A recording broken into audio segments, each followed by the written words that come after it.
Hi, Dr. Porter. This is my demo video for the activities and fragments unit. So this is the first app we coded together.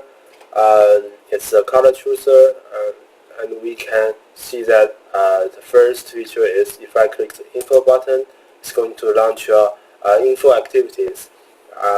Pretty much the default ones, and this is a pretty nice scroll view.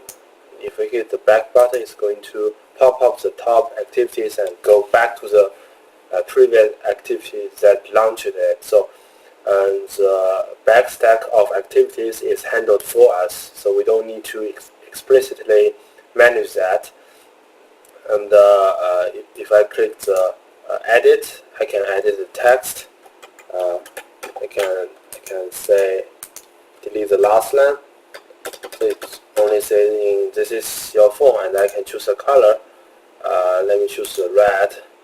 So great. So now once I click the OK button, it's going to exit finish the color chooser activities and go back to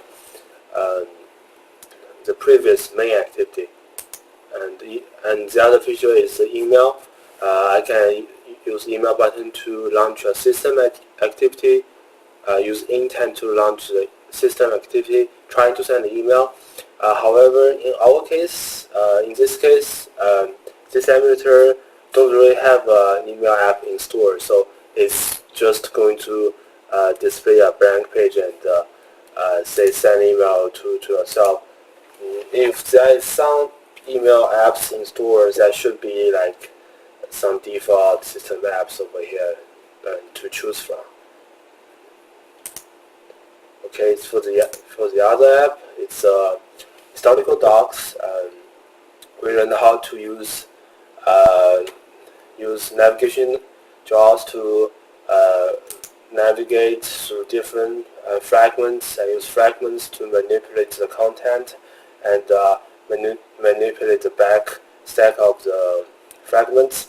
So if we can click the docs or click about, it's going to swap and the current fragments and with the new fragments. So it's pretty fast. And if we and this historicalDocs is a recycler view, and if we click one of them, it's going to jump to another fragment called doc detailed fragment, and we can scroll over here and read the text. And if we click the backward back button, it's going to bring us back to the doc list fragment. So we need to explicitly manipulate the back stack, so it knows that what it should return to when the back button is pushed.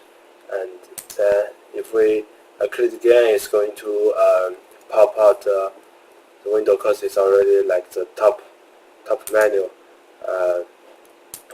However, if we are still in there and we navigate to about, it should pop up the last fragment, which is the doc list fragment for us. So when we click the back button, it's going to exit the app instead of going to the doc list fragment.